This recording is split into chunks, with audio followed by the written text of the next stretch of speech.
Hello. ಗೌಡ್ರೆ ಗೌಡ್ರೆ ನಮಸ್ಕಾರ. ನಮಸ್ತೆ ಅಣ್ಣ, ನಮಸ್ತೆ ಅಣ್ಣ, ಹೇಳ್ರಿ ಅಣ್ಣ. ಮಾರಿಕೊಂಡ ಮಾಧ್ಯಮಗಳಲ್ಲಿ ಬರ್ತಕ್ಕಂಥದ್ದು ಸ್ವಲ್ಪ ಬರ್ತಾ ಇದೆ. ಹಾ ಹಾ ಹಾ ಆದ್ರೆ SIT ತನಿಖೆ ವರದಿ ಬಗ್ಗೆ ನಾವು ಮಾತಾಡ್ತಕ್ಕಂಥದ್ದು. ಹಾ ಹಾ ಹಾ ಇದನ್ನು 7,000 ಎಷ್ಟದೇ 7,005 ಪುಟಗಳ 5 ಪುಟಗಳು ಇವತ್ತು ಅಂದ್ರೆ ವರದಿಯನ್ನ ಸಲ್ಲಿಕೆ ಮಾಡಿರ್ತಕ್ಕಂಥದ್ದು. ಇದನ್ನ ಅಂತಿಮ ವರದಿ ಅನ್ಕೋಬೇಕಾ ಹೆಂಗ್ರಿ ಇದು? ಇಲ್ಲ, ಈಗ ಇದು ನಮ್ಮ ಪ್ರಕಾರವಾಗಿ ಇದು ಅಂತಿಮ ವರದಿ ಅಲ್ಲ ಅನ್ನುವಂಥದ್ದು. ಅಂದ್ರೆ ಈ ಈ ಒಂದು ವರದಿಯ ಆಧಾರದ ಮೇಲೆ ಈಗ ತನಿಖೆಗೆ ಅವಕಾಶ ಕೊಡಬೇಕು. ಈಗ ಹೆಂಗಂತ ಕೇಳ್ರಿ, ಈಗ ಮುಂಚೆ ಪ್ರಾಥಮಿಕ ವರದಿ ಅಂತೇಳಿ ಸಲ್ಲಿಸ್ತು. ಇದು ಪ್ರಾಥಮಿಕ ಅಂತ ವರದಿ ಸಲ್ಲಿಸಿ ಸುಮ್ನೆ ಆಗಿತ್ತು. ಅದು ಈಗ ಆ ಒಂದು ಬುರುಡೆ ಏನ್ ತಂದಿದ್ರಲ್ವಾ, ಅದರ ಮುಖಾಂತರವಾಗಿ ಏನು ಅದಲ್ದೇನೆ ಈಗ ಬಂಗ್ಲೆಗುಡ್ಡೆಯಲ್ಲಿ ಸಿಕ್ಕು, ಈಗ ಚಿನ್ನಯ್ಯ ಅಗೆತ ಮಾಡಿದ ಅಲ್ಲಿ ಕೂಡ ಸಿಕ್ಕು, ಅದರಗಳನ್ನ ಅವು ಈಗ FSL ರಿಪೋರ್ಟ್ ಬಂತು, ಇದು ಹಿಂಸೆಯಿಂದ ಕೂಡಿದ್ದಾವೆ ಅಂತ ಹೇಳಿ. ಅವುಗಳು ಯಾರ್ಯಾರು ಇದು ಹಿಂಸೆಯನ್ನ ಮಾಡಿದಂತವ್ರು ಯಾರು, ಅವ್ರು ಯಾರನ್ನದು ಸಿಗ್ಬೇಕಲ್ವಾ, ತನಿಖೆ ಮಾಡ್ಬೇಕಲ್ವಾ.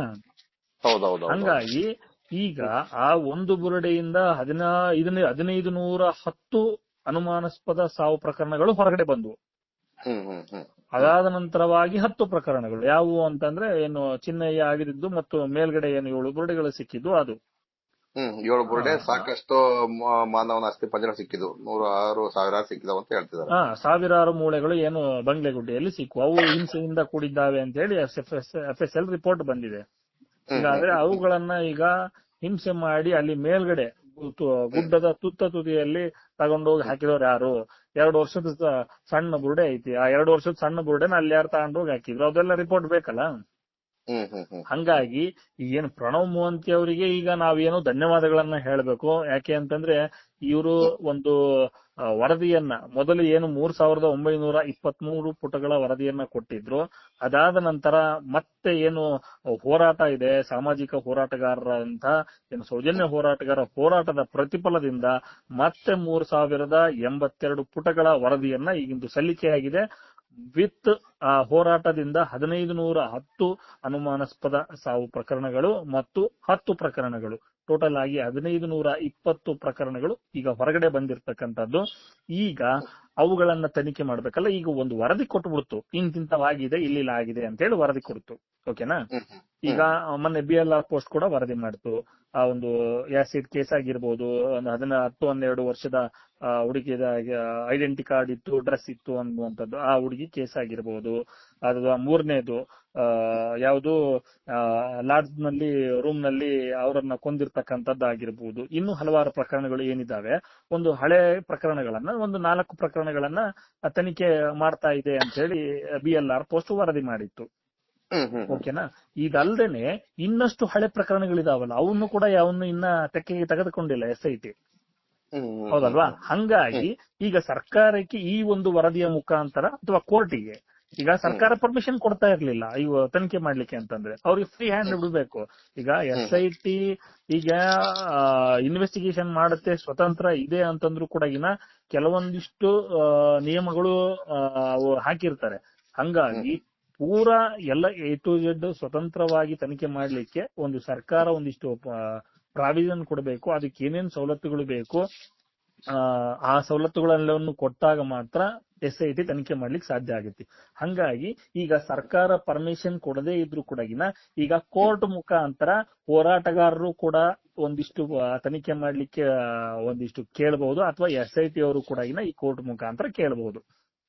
ಈ ಒಂದು ಅವಕಾಶ ಇದೆ. ಹಂಗಾಗಿ ಅದು ವರದಿಯನ್ನ ಈಗ ಸಲ್ಲಿಸಿದ್ದಾರೆ. ಈ ವರದಿಯ ಆಧಾರದ ಮೇಲೆ ಈ ಪ್ರಕರಣಗಳು ಹೇಗೆ ಆದವು ಅನ್ನೋಂಥದ್ದು ಕಂಡುಹಿಡಿದಿದೆ. ಬಟ್ ಅದರ ಕೊಲೆಗಾರರು ಯಾರು ಅನ್ನೋದು ಕಂಡುಹಿಡ್ಬೇಕಲ್ಲ. ಈಗ ಹಿಂಸೆಯಿಂದ ಕೂಡಿದೆ. ಅಲ್ಲ ರೀ, ಮತ್ತಿಲ್ಲಿ ನಾವೇನಾದ್ರೂ ಒಂದು ಇದ್ರ ಬಗ್ಗೆ ಮಾತಾಡಿ ಯೂಟ್ಯೂಬ್ ಅಲ್ಲಿ ಫೇಸ್ಬುಕ್ ಅಲ್ಲಿ ಹಾಕಿದ್ರೆ ಅನ್ಯ ಧರ್ಮೀಯರ ಗೊತ್ತಿಲ್ಲ ನನಗೆ ಅಂತವ್ರೆಲ್ಲ ಬಂದು ಸುಮ್ನೆ ಬುರುಡೆ ಪ್ರಕರಣ ಮುಚ್ಚೋಯ್ತು, ಅಲ್ಲಿ ಏನು ಇಲ್ಲ, ಏನ್ ಷಡ್ಯಂತ್ರ ಮಾಡಿದ್ರು, 200 ಕೋಟಿಗೆ 300 ಕೋಟಿಗೆ ಷಡ್ಯಂತ್ರ ಮಾಡಿದ್ರು, ಹಂಗ್ ಮಾಡಿದ್ರು ಹಿಂಗ್ ಮಾಡಿದ್ರು ಅಂತ ಹೇಳ್ತಿದಾರಲ್ಲ, ಅದೆಲ್ಲ ಈ ವರದಿ ಸುಳ್ಳಾಗಾದ್ರೆ ಮತ್ತೆ ಈಗ 1,510 ಚಿಲ್ಡ್ರ ಹೆಣಗಳು ಸಿಕ್ಕಿರ್ತಕ್ಕಂಥದ್ದು, ಪ್ರಕರಣ ಸಿಕ್ಕಿರ್ತಕ್ಕಂಥದ್ದು, ಇದೆಲ್ಲ ಸುಳ್ಳ? ಇದೆಲ್ಲ ಬುರುಡೆನಾ? ಇಲ್ಲ, ಇದಕ್ಕೆ ನಾನು ಒಂದಿಷ್ಟು ಮಾಹಿತಿಯನ್ನ ಹೇಳ್ತೀನಿ ಕೇಳ್ರಿ. ಕೆಲವೊಂದಿಷ್ಟು ಜನ ಏನಿದಾರಲ್ಲ, ಹ್ಮ್ ಅಂದ್ರೆ ಈ ಯಾವನು ಕೊಲೆ ಮಾಡೋದನ್ನ ಯಾವನ್ ನಾನು ಕೊಲೆ ಮಾಡಿದೀನಿ ಅಂತ ಹೇಳಿ ಬಂದು ಒಪ್ಕೊಳಲ್ಲ. ಒತ್ಕೊಳಲ್ಲ ಅದು. ಇಲ್ಲಿ 3 ರೀತಿಯಾದಂತಹ ಜನರಿದ್ದಾರೆ. ಅಲ್ಲ ಮತ್ ನೋಡಿ ಸುಮ್ನೆ ಬುರುಡೆ ಪ್ರಕರಣ ಅಲ್ಲಿ ಏನಿಲ್ಲ ಅಂತ ಹೇಳಿದ್ರಲ್ಲ, ಏನಿಲ್ಲ ಅಂತ ಅನ್ನೋದಕ್ಕೆ ಇದು 7,000 ಚಿಲ್ಡ್ರ ವರದಿ ಬರ್ತಿದ್ಯಾ, ಫೋಟೋಗಳ ವರದಿ ಬರ್ತಿದ್ಯಾ? ಈಗ ಅದೇ ಈಗ ಏನಂತಂದ್ರೆ ನೀವ್ ಏನ್ ಬೇಕಾದ್ರೂ ಹೇಳ್ರಿ, ಅವ್ರ ಮಾತನ್ಬಿಟ್ಟು ಅವ್ರ ಹಿಂದೆ ಸರಿಯೋದೇ ಇಲ್ಲ. ಅವ್ರ ಮಾತೇ ವೇದವಾಕ್ಯ, ಅವರೇ ರೈಟು ಅಂತ ಅನ್ಕೊಂಡಿರ್ತಾರೆ. ಯಾಕೆ ಹಂಗ ಅನ್ಕೊಂಡಿರ್ತಾರೆ ಅಂತಂದ್ರೆ, ಒಂದಿಷ್ಟು ಅತ್ಯಾಚಾರಿ ಗ್ಯಾಂಗ್ಗಳು ಅದ್ರ ಪರವಾಗೇ ವಾದ ಮಾಡ್ತಾ ಇರ್ತಾರೆ, ಕೊಲೆಗಾರರು ಅವ್ರ ಪರವಾಗೇ ವಾದ ಮಾಡ್ತಾ ಇರ್ತಾರೆ. ಎರಡನೇದಾಗಿ ಯಾರನ್ನಾದ್ರೂ ಒಬ್ಬ ವ್ಯಕ್ತಿಯನ್ನ ದೇವರಿಗಿಂತ ಹೆಚ್ಚಿನದಾಗಿ ಆತನನ್ನೇ ಪೂಜೆ ಮಾಡ್ಲಿಕ್ಕೆ ಸ್ಟಾರ್ಟ್ ಮಾಡಿದಾಗ, ದೇವ್ರು ಒಂದ್ ವೇಳೆ ಬಂದು ಇಲ್ಲಪ್ಪ ಇದು ನಿಜ ಅಂತಂದ್ರೆ, ನೀನು ಸುಳ್ಳು, ಇಲ್ಲಿ ನಮ್ಮ ದೇವಮಾನವ ಇದ್ದಾನೆ, ಆತ ಹೇಳಿದ್ದೆ ಕರೆಕ್ಟು ಅನ್ನುವಂಥದ್ದನ್ನ ನಂಬುವಂತಹ ಜನ ಇರ್ತಾರೆ. ಅಂದ್ರೆ ಅವರನ್ನ ಅಷ್ಟು ನಂಬಿರ್ತಾರೆ, ಈತ ಮಾಡಿದ್ದೆಲ್ಲವೂ ಸರಿ ಅನ್ನುವಂಥದ್ದನ್ನ ತಲೆ ಒಳಗಡೆ ತುಂಬಿಕೊಂಡಿರ್ತಾರೆ. ಆ ಒಂದು ಅಗಾಧವಾಗಿ ಕುತ್ಕೊಂಡಾಗ ಈಗ ಯಾರು ಒಬ್ಬ ನೋಡಿ ಎಣ್ಣೆ ಹೊಡಿತಕ್ಕಂತ ವ್ಯಕ್ತಿ ಬೇಗ ಬಿಡೋದಿಲ್ಲ. ಆತನ ಅದು ತಪ್ಪು ಅನ್ನೋದು ಗೊತ್ತಿರುತ್ತೆ, ಆದ್ರೂ ಬೇಗ ಬಿಡೋದಿಲ್ಲ. ಹಿಂಗೆ ಇವ್ರಿಗೆ ತಪ್ಪು ಅನ್ನೋಂಥದ್ದು ಗೊತ್ತಾದ್ರೂ ಕೂಡ ಇದೇ ಸರಿ ಅನ್ನುವಂಥದ್ದನ್ನ ವಾದ ಮಾಡ್ತಕ್ಕಂತ ಜನ ಒಂದು ಕಡೆ. ಹಂಗಾಗಿ ಅವ್ರು ಏನ್ ಹೇಳ್ತಿರ್ತಾರೆ ಅದನ್ನೇ ಹೇಳ್ತಾ ಇರ್ತಾರೆ. ಹಂಗಾಗಿ ಅಂತವ್ರ ಬಗ್ಗೆ ನಾವು ತಲೆ ಕೆಡಿಸ್ಕೊಳ್ತಕ್ಕಂತ ಅವಶ್ಯಕತೆ ಇಲ್ಲ. ನಮ್ಮ ಭಾರತದಲ್ಲಿ ಎಜುಕೇಟೆಡ್ ಕೂಡ ಬಹಳ ಇದ್ದಾರೆ. ಯುವ ಜನತೆ ಏನಿದೆಯಲ್ಲ, ಯುವ ಜನತೆ ಬಹಳಷ್ಟು ಒಂದಿಷ್ಟು ಪ್ರಬುದ್ಧರಾಗಿದ್ದಾರೆ. ಆ ಯುವ ಜನತೆ ಮತ್ತು ಹೋರಾಟಗಾರರು, ಮಹಿಳೆಯರು, ಮಕ್ಕಳು ಸೇರಿದಂತೆ ಅನೇಕ ಕುಟುಂಬಗಳು ಈ ಹೋರಾಟದಲ್ಲಿ ಏನು ಡೈರೆಕ್ಟ್ ಆಗಿ ಅಥವಾ ಇಂಡೈರೆಕ್ಟ್ ಆಗಿ ಎರಡರಲ್ಲೂ ಕೂಡ ಹೋರಾಟದಲ್ಲಿ ನ್ಯಾಯ ಧರ್ಮದ ಪರವಾಗಿ ಇದ್ದಾರೆ. ಹಂಗಾಗಿ ನ್ಯಾಯ ಸಿಕ್ಕೇ ಸಿಗುತ್ತೆ. ಅಂತವ್ರ ಬಗ್ಗೆ ತಲೆ ಕೆಡಿಸ್ಕೊಳ್ತಕ್ಕಂತ ಅವಶ್ಯಕತೆ ನಮಗಿಲ್ಲ. ಇದು 7,005 ಪುಟಗಳನ್ನ ಇವತ್ತು ಏನು SIT ಕೊಟ್ಟಿದೆ, SITಗೆ ಇವತ್ತು ಸೌಜನ್ಯ ಹೋರಾಟಗಾರರು ಧನ್ಯವಾದಗಳನ್ನ ತಿಳಿಸ್ತಾ ಇದ್ದಾರೆ. ಇದರ ನಂತರ ಬೆಳವಣಿಗೆ ಏನಿದೆಯಲ್ಲ, ಇದರ ನಂತರ ಬೆಳವಣಿಗೆ ಇನ್ನ ಕುತೂಹಲಕಾರಿಯಾಗಿರುತ್ತೆ ಎನ್ನುವಂಥದ್ದು. ಇದು ಆಕ್ಚುಲಿ ಬಿಗಿನಿಂಗ್ ಸರ್. ಇದು ಆಕ್ಚುಲಿ ಬಿಗಿನಿಂಗ್. ಈ ಪಿಕ್ಚರ್ ಅಭಿ ಬಾಕಿ ಹೈ. ಅಂದ್ರೆ ಕೆಲವ್ರು ಏನ್ ಅನ್ಕೊಂಡ್ಬಿಡ್ತಾರೆ ಅಂದ್ರೆ ಬುರುಡೆ ಪ್ರಕರಣ ಕೇಸ್ ಇಲ್ಲಿಗೆ ರದ್ದು ಇಲ್ಲ. ಈಗ ಬಹಳಷ್ಟು ಜನ ಏನಂದ್ರು, ಮೊದಲೇ ಪ್ರಾಥಮಿಕ ವರದಿ ಸಲ್ಲಿಸಿದಾಗ್ಲೇನೆ ಅದು ಅತ್ಯಾಚಾರಿಗಳ ಗ್ಯಾಂಗ್ ಏನಿದೆ ಅದು ಅಂತಿಮ ವರದಿ ಸಲ್ಲಿಸ್ಬಿಟ್ರು, ಇವ್ರು ಹೋರಾಟಗಾರರು ಒಳಗ್ ಹೋಗ್ಬಿಟ್ರು ಅಂತ ಹೇಳಿ ಬಿಂಬಿಸಿದ್ರು ಅಲ್ವಾ. ಅದು ಅಂತಿಮ ವರದಿನೂ ಆಗಿರ್ಲಿಲ್ಲ. ಅದಾದ ನಂತರ ಈಗ ಒಂದು ವರದಿ ಕೊಟ್ಟಿದೆ. ಹೌದಾ, ಈಗ ವರದಿ ಕೊಟ್ಟಿದೆ. ಅಲ್ಲರಿ ಈ ವರದಿ ಕೂಡ ಅಂತಿಮ ವರದಿನಾ ಅಥವಾ ಅಲ್ಲಿ ಏನಾಗಿದೆ ಅದ್ರ ಬಗ್ಗೆ ಸುಮ್ನೆ ತೋರಿಸ್ತಾ ಇದಾರಮ್ಮ ಮಾತು? ಈಗ ತನಿಖೆ ಮುಂದಿನ ಹಂತಗಳಲ್ಲಿ ನಡೀತೈತೆ. ಇದು ಅಂತಿಮ ವರದಿ ಅಂತ ಹೇಳಿಕ್ಕೆ ಸಾಧ್ಯ ಇಲ್ಲ. ಈಗ ಅಂತಿಮ ವರದಿ ಆದ್ರೆ ಚಾರ್ಜ್ ಶೀಟ್ ಹಾಕೋಬೇಕು, ಎಲ್ಲ ಬೇಕು. ಇದು ಒಂದು ಭಾಗದ ಅಂತಿಮ ವರದಿ ಇರಬಹುದು ಅಂತ ನನ್ನ ಅನಿಸಿಕೆ. ಅಂದ್ರೆ ಒಂದು ಭಾಗದ ಅಂದ್ರೆ ಈಗ ನಂತರ ಅಂದ್ರೆ ಈಗ ನೆಕ್ಸ್ಟ್ ನಮಗೆ ತನಿಖೆ ಮಾಡ್ಲಿಕ್ಕೆ ಅವಕಾಶ ಕೇಳಲಿಕ್ಕೆ ಇದು ಒಂದು ವರದಿ. ನಾವು ತನಿಖೆ ಮಾಡ್ಲಿಕ್ಕೆ ಅಂದ್ರೆ ಮುಂದಿನ ಹಂತದ ತನಿಖೆಗೆ ಈ ಒಂದು ಅವಕಾಶ ಮಾಡಿಕೊಳ್ಳಿಕ್ಕೆ ಈ ಒಂದು ವರದಿ ಸಾಕ್ಷ್ಯವಾಗಿ ಕೊಟ್ಟಿದ್ದಾರೆ ಅನ್ನುವಂತಹದ್ದು ನಮ್ಮ ಅಭಿಪ್ರಾಯ. ಈಗ 7,005 ಪುಟಗಳನ್ನು ಏನು ಈಗ ಬೆಳ್ತಂಗಡಿ ನ್ಯಾಯಾಲಯಕ್ಕೆ ಈಗ SIT ಸಲ್ಲಿಸಿದೆ. ಈಗ ಅದರ ವರದಿಯನ್ನ ಏನು ತಗೋಬೇಕು, ಅದರ ವರದಿಯನ್ನ ತಗೊಂಡಾಗ ಇದು ಏನು ಅನ್ನುವಂತಹದ್ದು ನಮಗೆ ಕ್ಲಿಯರ್ ಕಟ್ ಆಗಿ ಗೊತ್ತಾಗ್ತಕ್ಕಂಥದ್ದು.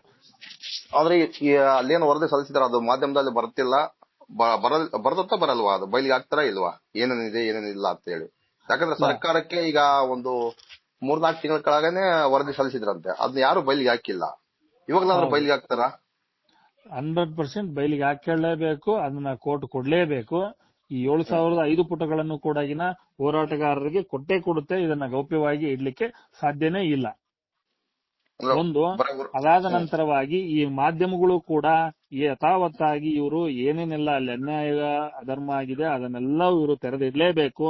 ಇವ್ರು ಏನಾದ್ರೂ ಮುಂದಿನ ದಿವಸಗಳಲ್ಲಿ ಇವರು ಈ ಎಂಡ್ ಅಂತ ಹೇಳಿ ಹಿಂದಿಂದನೇ ಬೊಬ್ಬೆ ಹೊಡ್ಕಂತ ಬಂದ್ರು, ಅದು ಎಂಡ್ ಆಗಿರ್ಲೇ ಇಲ್ಲ.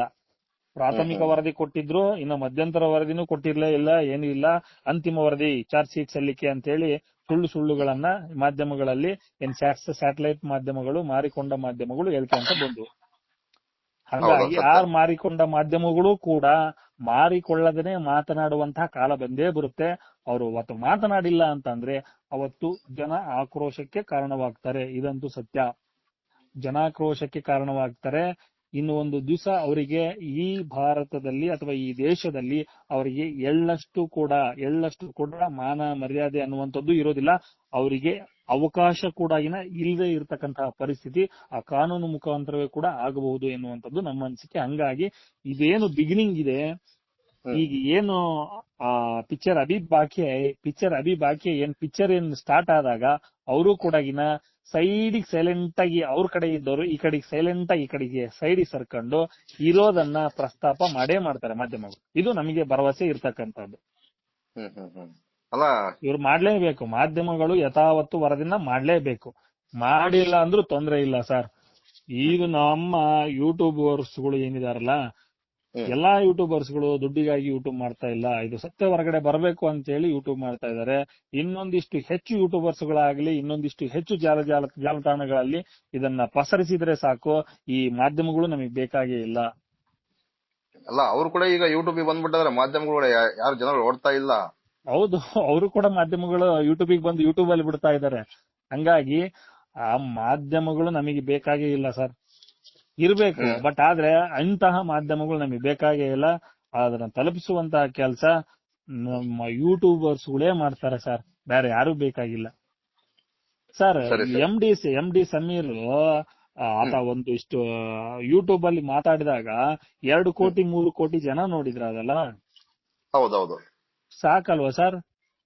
ಎಷ್ಟೋ ಸರ್ ಯೂಟ್ಯೂಬರ್ಸ್ ಎಷ್ಟಿದ್ದಾರೆ ಸರ್? ಒಬ್ಬೊಬ್ರು 100 ಜನ ನೋಡ್ಲಿ ಸರ್. ಸಣ್ಣ ಪುಟ್ಟ ಯೂಟ್ಯೂಬರ್ಸ್ಗಳದು ಒಬ್ಬ ಯೂಟ್ಯೂಬರ್ ಹೊಸದಾಗಿ ಯೂಟ್ಯೂಬ್ ಮಾಡಿದಾನಂತಂದ್ರೆ 100 ಜನ ನೋಡ್ಲಿ ಸರ್. ಒಬ್ಬೊಬ್ಬ 100 ಜನಕ್ಕೆ ಹಂಚಿದ್ರು ಸಾಕು, ಇಡೀ ಭಾರತದಾದ್ಯಂತ ತಲುಪುತ್ತೆ, ಇಡೀ ಕರ್ನಾಟಕದಾದ್ಯಂತ ತಲುಪುತ್ತೆ. ಮಾಧ್ಯಮಗಳ ಅವಶ್ಯಕತೆನೇ ಇಲ್ಲ ಸರ್. ಅದಕ್ಕೋಸ್ಕರ ತಾನೇ ಎಲ್ಲಾ ಯೂಟ್ಯೂಬರ್ಸ್ಗೆ ಲೀಗಲ್ ಆಗಿ ನೋಟಿಸ್ ಕಳಿಸ್ತಕ್ಕಂಥದ್ದು. ನೀವ್ ಹಂಗ್ ಮಾಡ್ತಾ ಇದ್ದೀರಿ, ಹಿಂಗ್ ಮಾಡ್ತೀರಿ ಅಲ್ಲ ಸರ್. ಇದ್ರಲ್ಲಿ ಯೂಟ್ಯೂಬ್ ಅಲ್ಲಿ ಬರ್ತಕ್ಕಂಥ ಸತ್ಯನ ಸುಳ್ಳು ಸರ್? ಈಗ ನೋಡಿ, ಎಲ್ಲಾ ಯೂಟ್ಯೂಬರ್ಸ್ಗಳು ಅಂತ ನಾನು ಹೇಳಕ್ ಹೋಗಲ್ಲ. ಯಾಕಂದ್ರೆ ಕೆಲವೊಂದು ಯೂಟ್ಯೂಬರ್ಸ್ಗಳು ಅಂದ್ರೆ ಒನ್ ಸೈಡ್ ಸ್ಟೇಟ್ಮೆಂಟ್ ಕೊಡ್ತಕ್ಕಂತಹ ಯೂಟ್ಯೂಬರ್ಸ್ಗಳು ಅಥವಾ ಖರೀದಿ ಆಗಿರ್ತಕ್ಕಂತಹ ಯೂಟ್ಯೂಬರ್ಸ್ಗಳು. ನಾನು ಖರೀದಿ ಅಂತಂದ್ರೆ ಹಣಕ್ಕೆ ಖರೀದಿ ಆಗಿದ್ದಾರೆ ಅಂತ ನಾನು ಹೇಳ್ತಾ ಇಲ್ಲ. ಒಟ್ಟು ಖರೀದಿ ಅಂದ್ರೆ ಯಾವುದಕ್ಕಾದ್ರೂ ಖರೀದಿ ಆಗಿರ್ಬೋದು. ಒಂದು ಹಣಕ್ಕಾದ್ರೂ ಖರೀದಿ ಆಗಿರ್ಬೋದು, ಅಥವಾ ಒಂದು ಸಂಸ್ಥೆಗೆ ಖರೀದಿ ಆಗಿರ್ಬೋದು, ಅಥವಾ ಒಬ್ಬ ವ್ಯಕ್ತಿಯ ಪರ ನಿಂತುಕೊಂಡು ಖರೀದಿ ಆಗಿರ್ಬೋದು. ಇಲ್ಲ ನಾನು ಇದನ್ನೇ ಹೇಳ್ತೀನಿ ಅಂತೇಳಿ ನಂಬಿಕೆ ಆಧಾರದ ಮೇಲೆ ಅಂದ್ರೆ ಒನ್ ಸೈಡ್ ಸ್ಟೇಟ್ಮೆಂಟ್ ಕೊಡೋರು. ಈ ರೀತಿಯಾಗಿ ಖರೀದಿಯಲ್ಲಿ ಬಹಳಷ್ಟು ವಿಧಗಳಿದಾವೆ. ಅವರು ಖರೀದಿ ಆಗಿರ್ತಕ್ಕಂತಹ ಮಾಧ್ಯಮಗಳನ್ನ ಬಿಟ್ಟು ಸತ್ಯ ಧರ್ಮದ ಪರವಾಗಿ ನಿಂತ್ಕೊಂಡಿರ್ತಕ್ಕಂತಹ ಯೂಟ್ಯೂಬರ್ಸ್ಗಳು ಬಹಳಷ್ಟು ಜನ ಇದ್ದಾರೆ. ಅವರೆಲ್ಲರೂ ಕೂಡ ಇನ್ನು ಸತ್ಯ ಧರ್ಮದ ಪರವಾಗಿ ಮಾತಾಡ್ತಾ ಇದ್ದಾರೆ. ಹಂಗಾಗಿ ಎಲ್ಲಾ ಯೂಟ್ಯೂಬರ್ಸ್ಗಳಿಗೂ ಕೂಡ ನಾವು ಸಾಷ್ಟಾಂಗ ನಮಸ್ಕಾರಗಳನ್ನ, ಕೋಟಿ ನಮಸ್ಕಾರಗಳನ್ನ ನಾವು ಯೂಟ್ಯೂಬರ್ಸ್ಗಳಿಗೆ ತಿಳಿಸ್ತೀವಿ. ಮತ್ತು ಹೋರಾಟಗಾರರಿಗಂತೂ ನಾವು ಹೇಳುವಂತ ಅವಶ್ಯಕತೆ ಇಲ್ಲ. ಅವರು ಎಲ್ಲಾ ಮಾನನಷ್ಟ ಮೊಕದ್ದಮೆ ಕೇಸುಗಳನ್ನ ಹಾಕಿಸಿಕೊಂಡು ಅವರು ಹೆಂಡತಿ ಮಕ್ಕಳ ತೇಜೋದಯನ್ನ ಮಾಡಿಕೊಂಡು ಅವರು ಒಂದು ಸತ್ಯ ಧರ್ಮದ ಪರವಾಗಿ ನಿಂತ್ಕೊಂಡಿದ್ದಾರೆ. ಈಗ ಶ್ರೀಕೃಷ್ಣ ಪರಮಾತ್ಮ ಹೆಂಗೆ ಅವಾಗ ಧರ್ಮದ ಪರವಾಗಿ ನಿಂತ್ಕೊಂಡಿದ್ದ, ಹಂಗೆ ಆ ಶ್ರೀಕೃಷ್ಣ ಪರಮಾತ್ಮನೂ ಕೂಡ ಈ ಒಂದು ಪ್ರಕರಣದಲ್ಲಿ ಹೋರಾಟಗಾರರಿಗೆ ಸಪೋರ್ಟ್ ಮಾಡ್ತಾ ಇದ್ದಾನೆ. ಹಂಗಾಗಿ ಸಂಭವಾಮಿ ಯುಗೆ 100% ಧರ್ಮ ನ್ಯಾಯ ನೀತಿ ಗೆಲ್ಲುತ್ತೆ. ಇದಂತೂ ನ್ಯಾಯ ಸಿಗುವುದು 100ಕ್ಕೆ 100 ಖಚಿತ. ನೋಡಿ, ಮೊನ್ನೆ ಒಂದು ಫೇಕ್ ನ್ಯೂಸ್ ಎಷ್ಟು ಸ್ಪ್ರೆಡ್ ಆಗ್ಬಿಡ್ತಂದ್ರೆ ತಿಮ್ರೋಡ್ಡಿ ಅವರಿಗೆ ಗಡೀಪಾರ ಆದೇಶ ರದ್ದು ಮಾಡಿಬಿಟ್ಟಿದೆ, ಸುಪ್ರೀಂ ಕೋರ್ಟ್ ಚಾಟಿ ಬೀಸ್ಬಿಟ್ಟಿದೆ, ಹಂಗೆ ಹಿಂಗೆ. ಒಬ್ಬ ಮಾಧ್ಯಮಗಳು ಯಾವ ತರ ಬಿಂಬಿಸ್ತಿದಾರಲ್ಲ, ಏನ್ ಹೇಳ್ಬೇಕ್ರಿ ಈ ಮಾಧ್ಯಮಗಳಿಗೆ? ಅತ್ಯಾಚಾರಿ ಗ್ಯಾಂಗು ಸುಳ್ಳು ಸುದ್ದಿ ಹರಡಿಸ್ತಾರೆ ಸರ್. ಅತ್ಯಾಚಾರಿ ಗ್ಯಾಂಗ್, ಲೋಫರ್ ಗ್ಯಾಂಗ್ ಏನ್ ಸರ್? ಯಾಕಂದ್ರೆ ಸುಪ್ರೀಂ ಕೋರ್ಟ್ ಹೇಳಿರ್ತಕ್ಕಂಥದ್ದು ಏನ್ ಹೇಳಿದೆ? ಅರ್ಜಿಯನ್ನ ತಿರಸ್ಕಾರ ಮಾಡಿಲ್ಲ. ಅವ್ರು ಪ್ರೂಫ್ ಇದ್ರೆ ಸಾಕ್ಷಿ ಸಮೇತ ತೋರಿಸ್ಬಿಡ್ಲಿ, ಸಾಧ್ಯ ಆದ್ರೆ ಅವರಿಗೆ ತಾಕತ್ತಿದ್ರೆ ದಮ್ಮಿದ್ರೆ. ಅರ್ಜಿಯನ್ನ ಸುಪ್ರೀಂ ಕೋರ್ಟ್ ಎಲ್ಲೂ ತಿರಸ್ಕಾರ ಮಾಡಿಲ್ಲ. ಸುಪ್ರೀಂ ಕೋರ್ಟ್ ಏನ್ ಹೇಳಿರ್ತಕ್ಕಂಥದ್ದು, ಸೂಕ್ತ ಪ್ರಾಧಿಕಾರಕ್ಕೆ ಹೋಗಿ ಇದನ್ನ ಒಂದು ರಿಲೀಫ್ ಮಾಡ್ಕೊಳ್ಳಿ ಅಂತ ಹೇಳಿ. ಅಂದ್ರೆ ಆ ಒಂದು ಸೂಕ್ತ ಪ್ರಾಧಿಕಾರ ಇರುತ್ತೆ, ಅದನ್ನ ಅಲ್ಲಿ ನೀವು ಅರ್ಜಿ ಸಲ್ಲಿಸಿದ್ರೆ ಕೊಡ್ತಕ್ಕಂತ ಕೆಲಸ ಆಗುತ್ತೆ, ಅಥವಾ ಅದು ಏನು ಆಗುತ್ತೆ ಕಾನೂನು ಪ್ರಕಾರ ಆಗುತ್ತೆ. ಆದ್ರೆ ಈ ಅರ್ಜಿಯನ್ನ ತಿರಸ್ಕಾರ ಮಾಡಿರೋದಾಗಿರ್ಬೋದು, ಏನು ಮುಖಕ್ಕೆ ಉಗೀತು, ಕಪಾಳ ಮೋಕ್ಷ ಮಾಡಿತು, ಅವ್ಯಾವೂ ಇಲ್ಲ ಸರ್. ತಿರಸ್ಕಾರನೂ ಮಾಡಿಲ್ಲ, ಕಪಾಳ ಮೋಕ್ಷನೂ ಮಾಡಿಲ್ಲ. ಅವ್ರಿಗೆ ಈ ರೀತಿಯಾಗಿ ಅವರು ಇನ್ನೇನು ಎಳ್ಕೊಂಡು ಹೋಗೋದು ಒಂದೇ ಬಾಕಿ, ಇನ್ನೊಂದು ಏನೇನೋ ಅವ್ರ ಅತ್ಯಾಚಾರಿಗೆ ಹಂಗ ಸುಮ್ಮನೆ ಸುಳ್ಳು ಸುದ್ದಿಯನ್ನ ಹರಡಿಸ್ತಾ ಇದ್ರು. ಅವ್ಯಾವೂ ಇಲ್ಲ. ಸೂಕ್ತ ಪ್ರಾಧಿಕಾರಕ್ಕೆ ಹೋಗಿ ಅಂತೇಳಿ ಒಂದು ಹೇಳಿಕೆ ಕೊಟ್ಟಿರ್ತಕ್ಕಂಥದ್ದು. ಸರಿ, ನೋಡಿ, ನಮ್ಮ ಯೂಟ್ಯೂಬ್ ಅಲ್ಲಿ ಮತ್ತೆ ನಮ್ಮ ಚಾನಲ್ ಫೇಸ್ಬುಕ್ ಅಲ್ಲಿ ಅಪ್ಡೇಟ್ ಮಾಡಿದ್ರೆ ಸಾಕು, ಅವ್ರ ಗ್ಯಾಂಗ್ ನವ್ರು ಬಂದು ಸುಮ್ನೆ ನೀನ್ ಹೋಗ್ತೀಯಾ ಮೊದ್ಲು, ನಿಮ್ ಗ್ಯಾಂಗ್ ನವ್ರು ಹೋಗ್ತಾರೆ, ನಿಮ್ಮ ಅಪ್ಪ ಮಟ್ಟಣ್ಣ ಹೋಗ್ತಾನೆ, ನಿಮ್ಮ ಅಪ್ಪ ತಿಮ್ಮರೆಡ್ಡಿ ಹೋಗ್ತಾನೆ, ಇನ್ನೇನ್ ಬಂದ್ಬಿಡ್ತು ವರದಿ, ಜೈಲ್ ಫಿಕ್ಸ್ ನಿಮಗೆ ಅಂತ ಹೇಳ್ತಿದ್ರಲ್ಲ, ಯಾವ ಆಧಾರದ ಮೇಲೆ ಇವ್ರು ಕಾಮೆಂಟ್ ಹಾಕ್ತಿದಾರೆ, ಯಾವ ಆಧಾರದ ಮೇಲೆ ಇವ್ರು ಹೇಳ್ತಿದ್ದಾರೆ? ಅಂದ್ರೆ ಈ ಬುರುಡೆ ಮಾಧ್ಯಮ ಬರ್ತಕ್ಕಂಥದ್ನೆಲ್ಲ ಸತ್ಯ ಅಂದ್ಕೊಂಡು ಹೇಳ್ತಿದಾರ ಏನು, ಹೆಂಗೆ ಇದು ಗೊತ್ತಾಗ್ತಿಲ್ಲ. ಅವ್ರ ಕಮ್ಯುನಿಟಿ ಅವರು ಮತ್ತೆ ನಮ್ ಕಮ್ಯುನಿಟಿ ಸಮೇತ ಆಗ್ತಾ ಇದಾರೆ. ಇವ್ರು ಇಂಥವ್ರಿಗೆಲ್ಲ ಏನ್ ಹೇಳ್ಬೇಕು ಸರ್? ಇಂಥವ್ರಿಗೆ ಅವರಿಗೆ ಕೆಟ್ಟ ಕೆಟ್ಟ ಪದಗಳು, ಅದು ಅಮ್ಮ ಅಪ್ಪ ಸೋಮಗ ಬಹುಮಗ ಅಂತಾನೆ ಕಾಮೆಂಟ್ ಆಗ್ತಕ್ಕಂಥದ್ದು. ಅದು ಮತ್ ನೋಡಿ ಏನು ನಿಮ್ಮ ಮನೆಯವ್ರ ಹತ್ರ ಅವ್ರು ಬಂದಿದ್ರಾ, ಧರ್ಮಸ್ಥಳ ದಣಿಗಳು ಬಂದಿದ್ರಾ, ಅವ್ರಿಗೆ ಹುಟ್ಟಿದೀರಾ ಅಂತ ಕಾಮೆಂಟ್ ಆಗ್ತಾರೆ. ಏನ್ ಹೇಳ್ಬೇಕು ಸರ್ ಇಂಥವ್ರಿಗೆಲ್ಲ? ಮಾನವೀಯತೆ ಎಂಬ ಸ್ವಲ್ಪ ಇದೆಯಾ ಇವರಿಗೆ? ಅಲ್ಲಿ ಸತ್ತಿರ್ತಕ್ಕಂಥದ್ದು ಹಿಂದೂಗಳು ತಾನೆ, ಅವ್ರಿಗೆ ನ್ಯಾಯ ಬೇಡವಾ? ನಾವ್ ಇದ್ರ ಬಗ್ಗೆ ಮಾತಾಡಿದ್ರೆ ಇವ್ರಿಗೆ ಏನ್ ಸರ್ ಹೊಟ್ಟೆ ಊರಿ? ಅಂದ್ರೆ ಇವ್ರ ಅವರಲ್ಲಿ ಒಬ್ರ ಈಗ ಸೇರ್ಕೊಂಡಿದಾರ, ಅದು ಅಲ್ಲಿ ಬರ್ತಕ್ಕಂಥದ್ದೆಲ್ಲ ಬರೀ ಜೈನ್ ಜೈನ್ ಜೈನ್ ಅಂತ ಬರ್ತಿದಾರೆ ಕಮೆಂಟ್ಗಳಲ್ಲಿ. ಅವ್ರ ಹೆಸರು ನೋಡಿದ್ರೆ, ಪ್ರೊಫೈಲ್ ನೋಡಿದ್ರೆ ಜೈನ್ ಅಂತ ಬರ್ತಿದೆ. ಆ ಪ್ರೊಫೈಲ್ ಫುಲ್ ಲಾಕ್, ಎಲ್ಲ ಫೇಕ್ ಅಕೌಂಟ್. ಇದು ಕೆಲವೊಂದು ಫೇಕ್ ಅಕೌಂಟ್ಗಳನ್ನ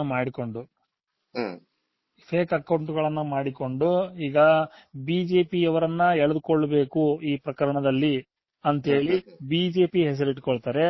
ನಮೋ ಭಕ್ತರು ಇವರ ವಿರುದ್ಧ ತಿರುಗಿ ಬೀಳ್ಬೇಕು ಅಂತೇಳಿ ನಮೋ ಅಂತೇಳಿ ಫೇಸ್ಬುಕ್ ಪೇಜ್ ಅನ್ನ ಇಟ್ಕೊಳ್ತಾರೆ.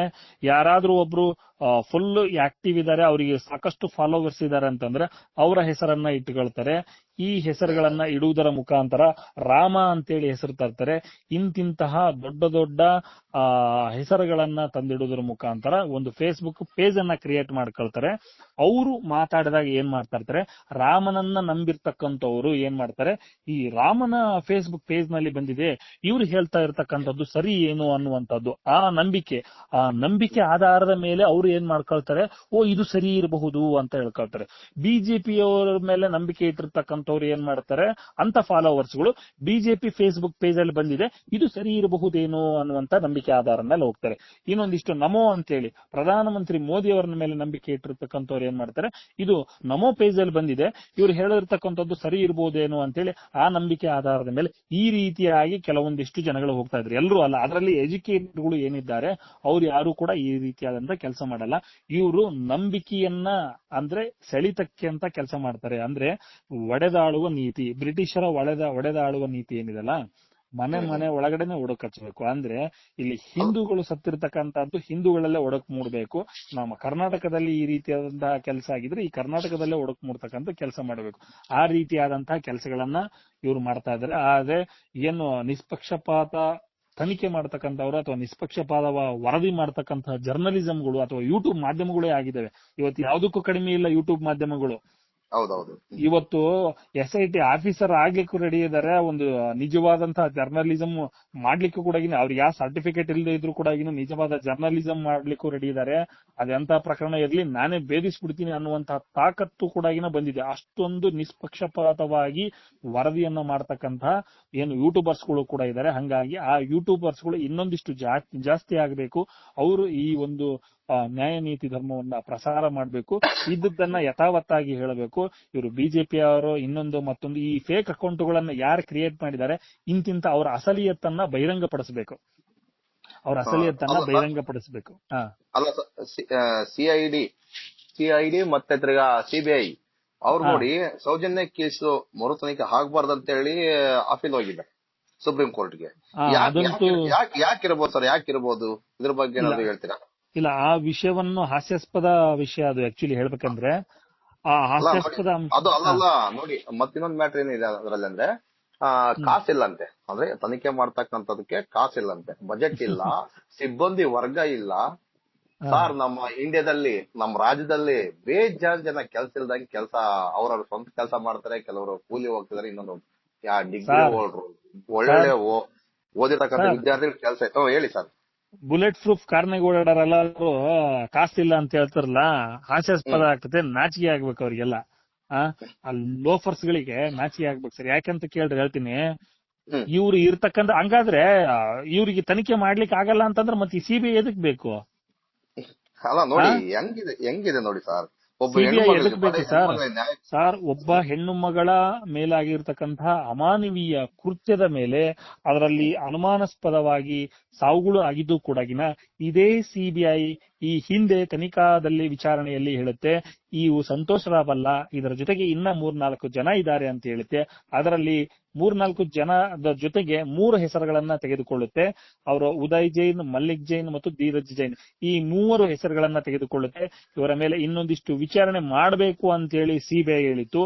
ವಿಚಾರಣೆಯನ್ನ ಮಾಡಬೇಕು ಅಂತಕ್ಕಂಥದ್ದು ಈ ಹಿಂದಿನ ಹೇಳಿಕೆ ಸಿಬಿಐ ಇದು.